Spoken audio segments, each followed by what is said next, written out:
तर आज बीडमध्ये जो आहे तो एक मोर्चा निघालेला होता आणि या मोर्चा दरम्यान धनंजय मुंडेंनी एक वक्तव्य केलं आणि वाद निर्माण झालेला आहे। नक्की हा वाद काय आहे त्या संदर्भातल्या टॉप 9 बातम्या पाहू। बंजारा वंजारा एक आहेत धनंजय मुंडेंच्या वक्तव्यानंतर बीडमध्ये बंजारा समाजाची घोषणाबाजी। धनंजय मुंडेंनी शब्द मागे घ्यावा, आंदोलक आक्रमक।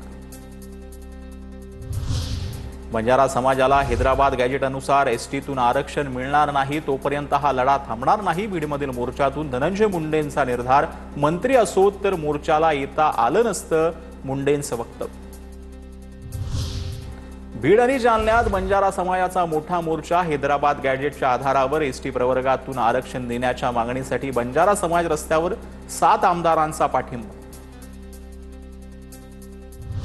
समाजाला न्याय मिळावा यासाठी प्रत्येक समाजाची मागणी येत असते। बंजारा समाजाच्या मागणीबाबत त्यांच्याशी चर्चा करू, मंत्री चंद्रशेखर बावनकुळेंचं आश्वासन।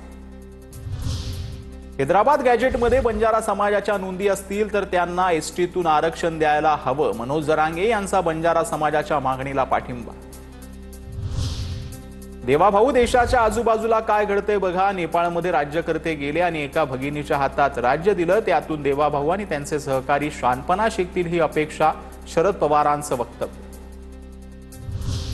शरद पवारांनी लोकांना निवृत्त करण्यापेक्षा स्वतः निवृत्ती स्वीकारली पाहिजे। मराठा समाजाला आरक्षण नाकारण्याचं काम पवारांनी केलं, त्यांचं प्रायश्चित्त त्यांनी करावं। राधाकृष्ण विखे पाटलांचा निशाण।